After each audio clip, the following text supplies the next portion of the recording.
16 Minutes of Care is a podcast based on the CARE principles, a strategic framework that reveals how brands create impact by caring and, as a result, grow their business. In each episode, Isabel welcomes a company executive who explains how CARE has helped their business grow successfully and sustainably. Matter is a Danish technology company that aims to make capital work better for people and for the planet. Their software solutions empower clients in the financial industry to better understand, act, and report on sustainability of investments. I'm very eager to learn more from Matter's co-founder, Emil Fuglsang. Welcome, Emil. Thanks, Isabel. Great to have you back here.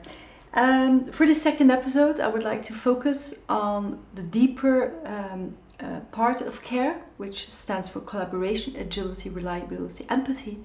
And you apply this CARE first internally on your employees, clients, stakeholders, and then there's a separate part for CARE for the planet. We already talked about CARE for the planet. I would like to start with collaboration. How important is it for a startup to collaborate? That's everything. Because when you're a startup, you face competition from those that already exist in the world that you're trying to get into. And that means you have to find out where you can do things differently and better, smarter, faster.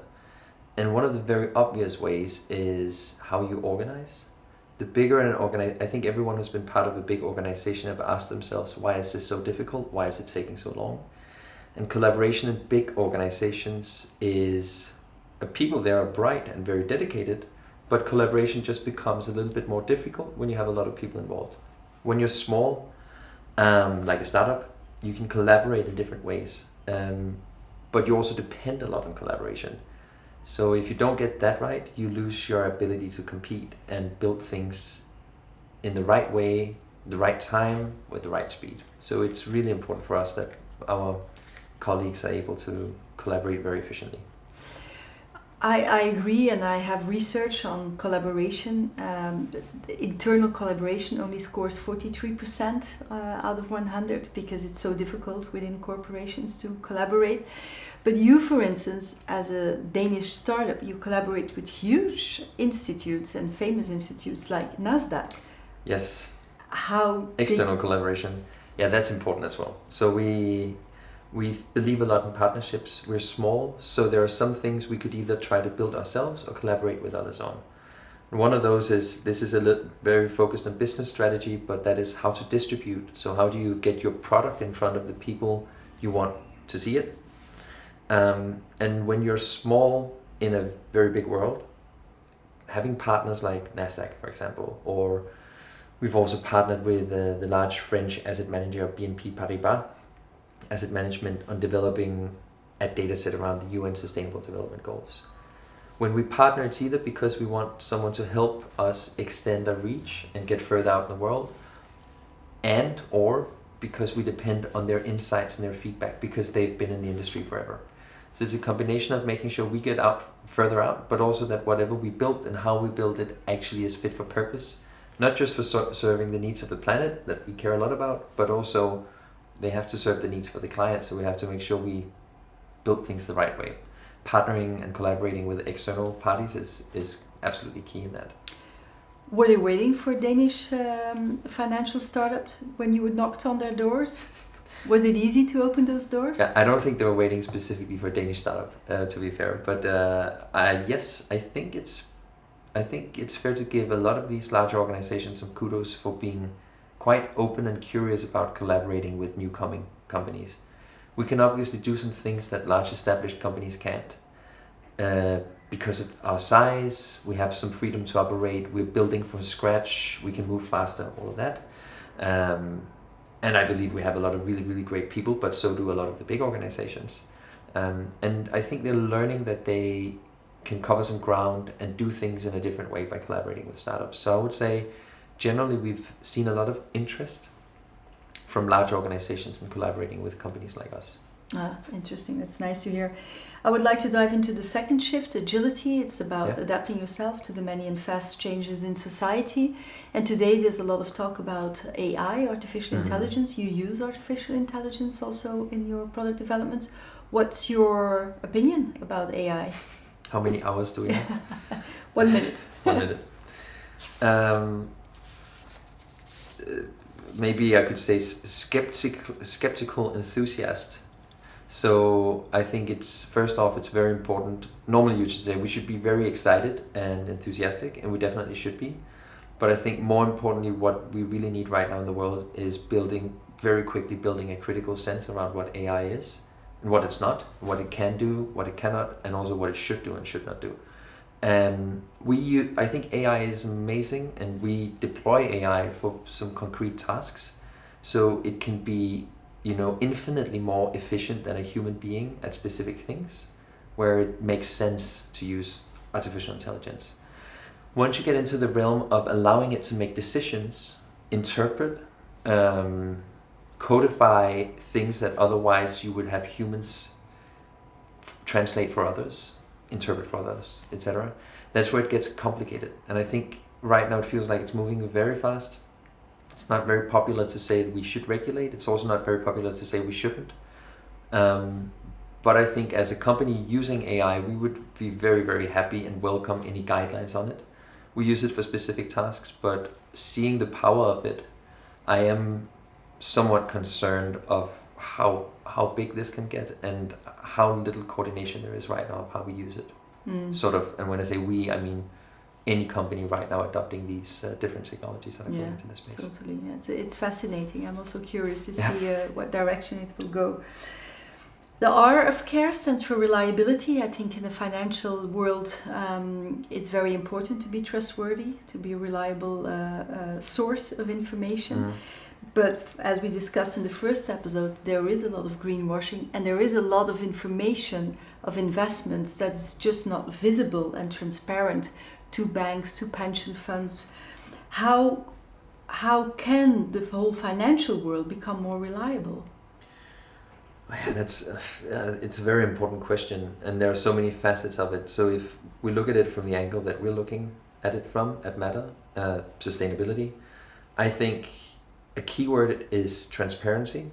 We talked about it before as well. It's very important for financial institutions to be transparent about what they do, what they don't, but also what they sell and what's in these products. And when I say products, I mean, for example, an investment fund. So you can think of that as a product, right? Today, I don't think it's because any bank has an interest in not being transparent. I think they've learned the lesson from the financial crisis and some of the relations to customers, etc., that transparency and openness is super important. But I think there's a lack of knowledge about how to do that, especially when it comes to sustainability. Financial products are often very complicated. So if you want to communicate to people who invest in them what they invest in and what that means sustainably, there's still not a super good gold standard. So you can use some labeling, but generally I think, the key is really for financial institutions to work with showing more nuances and opening the otherwise fairly intransparent world that they're a part of up as much as they can. And that requires data, it requires solutions, it requires a lot of knowledge on their side. Talking about the E of care, empathy, the tech world is not really considered to be very empathetic. When you look what happened recently in Silicon Valley, all the people that were laid off, the way that was done, the way those employees were treated, it could be done in a different way. How do you show empathy for your employees, for instance? Are you trying to do it better? I would like to say we try to do it better. At least we haven't done what they did in Silicon Valley. But it's a complicated... I think that whole thing deserves maybe some reflection on how these companies are also being built. A lot of the tech companies, there's a lot of pressure on them to grow quickly. And then suddenly when the market changes, there's no more access to capital, then the conditions for being alive also changes. I'm not trying to come up with an excuse, but I'm probably more making a comment on the whole model we have for growth in our society pushes a lot for fast growth. Is that still the model for opportunity. the future? That's a good question. I think in some areas probably yes. If you think about green technologies, we need fast growth. We need very fast deployment. That comes with risk. So if no one's willing to deploy a lot of capital and take a lot of risk and move fast, develop new technologies, etc., it will go a little bit slower. That can be as something we agree to as a society and say we're comfortable moving slow here. But when we want to speed up, it's like the temperature increases. There's a risk of hiring too many people that you then have to fire, etc. Now, I'm making this comment about an area where I personally think we need to take risks and move fast, and that is sort of green tech and renewable energy. I think we could be more reflected on whether we need to build 1,000 Bitcoin startups in the same way or with the same ethos or go-to-market strategy at the same time, and see them all first explode and then collapse. So, I mean, there's definitely a very important conversation to be had about how economic growth takes place, where it happens, and if it even makes sense. And a lot of criticism should be put on people who... I don't think it's fair to criticize people for taking a risk, but I think it's fair to criticize people for not considering those that get involved in it. So if that means employing a lot of people and then firing them, not because you're saving your company from going bankrupt, just because you want to, brush up the numbers. Cut costs. Yeah, then that's a thing we as a society are probably not very well off with. So yeah, but it's just to say I think there are some nuances in that where sometimes it becomes a little too easy to just say, investors that go for high returns and push companies to move fast, that all of that is necessarily bad. I think it can be very good, but it really depends on what those companies do. It shouldn't just be growth for growth, right? That's true. You also work with investors, so you also have the need for capital on the one hand, and on the other hand, the need to take care of your people. It's probably also sometimes a difficult balancing act. 100%. There's always a push to take risk. You also want to take risk yourself. If you believe you're doing something important, you can become overconfident. And I think as a founder in this space, I empathize a lot with the stories I hear about someone who grew something very big and then suddenly it collapsed. Of course not if there was fraud or if they were lying to people, but you can get blinded by the momentum and not realize that the carpet is being pulled under you. And it doesn't necessarily have to do with being a bad human. It can just mean that you might be a little bit of a bad manager or planner or capital allocator. That's true. I just would like to talk a little bit more for Care for Employees. You need the brightest minds. You need very smart people. You need IT developers and software decoders and all of that. People that are wanted in any type of industry today. People that can start a job anywhere, anyhow, at any condition and any salary. How do you find them and how do you keep them? I think find them in a lot of different ways. Obviously, that you can talk about the tactics of how to spot and find good talent. More broadly, how we find them is, I think we try to build something that they want to come to or be a part of. So we're too small to have a brand that people, say, this is one of my top 10 wish list of places I want to work. But we can make sure that the moment we get in touch with brilliant people, we have something to offer that attracts them to the company. And that has to do with a mission. It's becoming very important. Obviously, that was my own reason for wanting to do this, to work with something that matters, no pun intended, to the world around you. It also has to do with the culture of the company. So making sure that you give people a chance to perform in an environment where there's a high pressure, but there's also a space to be something else than just an employee, meaning not overworking people, giving them meaningful tasks, etc., all of this. And then the retention side is an extension of all of that, making sure that there's still a purpose in what they do. There's a clear path to promotion. More importantly, a continuous sense of purpose, so that you don't just feel that you are developing your professional skills, but that you're also constantly feel that you're contributing to an agenda that's important. And that sounds very nice when I say it like this. It's actually super difficult to get right, because sometimes you get caught up in normal business stuff, which is, now we need to sell more. Yes, I know you want to do this thing, which we all like, and it's very focused on our mission, but we just need to get more stuff out the door.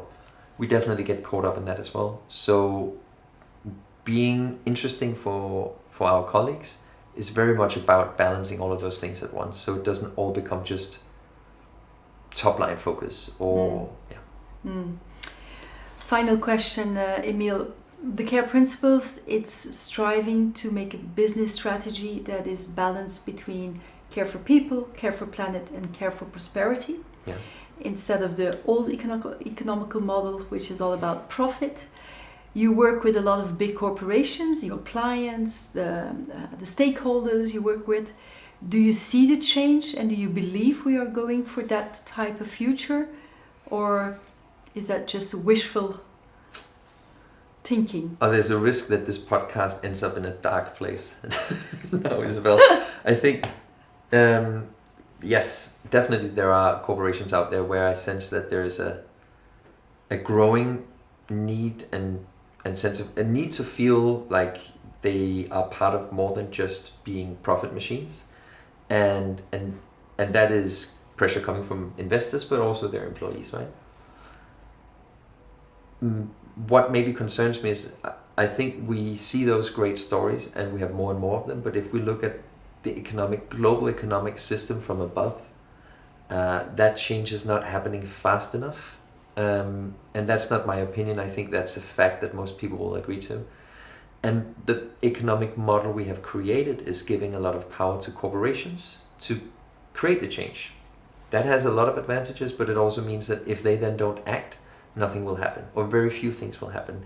Government is not as much in the driving seat as it used to be. So I'd say, yes, I see a willingness to change, but I don't see it at a systematic and profound level or to an extent that we need. Mm-hmm. And that actually concerns me a lot, because I think all of us can in our mind play out where this is going. What does it mean to live in a world that's 4 degrees warmer? I know Paris, for example, France has just officially started preparing for that scenario and admitted that we're not going to stay to 1.5 degree temperature increase. So I think the reality is that change is not happening fast enough, and we probably should start thinking more about adaptation as it's called, to a world where the companies don't deliver what we need them to deliver in time. Mm-hmm. Unfortunately. So that was what I said. That's the disclaimer. It's a little bit of a dark place to end the conversation. Okay. It's probably the reality. I will keep on preaching for more care for people and planet, and to place important. It in the core of the business strategy, because I'm still convinced that it's possible to change. But I agree with you, it doesn't go fast enough. So we need more corporations and more companies and more organizations to focus on that. Thank you so much, Emil, for being here, and thank you so much for sharing all your great knowledge with us. For the people at home, thank you for watching, thank you for listening, and take care. Want to create lasting impact with your brand while feeding sustainable growth? Check out thecareprinciples.com and see how we can help you. 16 Minutes of Care is an independent production from Isabel Verstraete, brand strategist, founder of the CARE Principles, and author of the book, Does Your Brand Care? Help us reach more companies who are looking for caring and sustainable growth by giving this podcast all the stars it deserves and by sharing it in your network. Thank you and take care.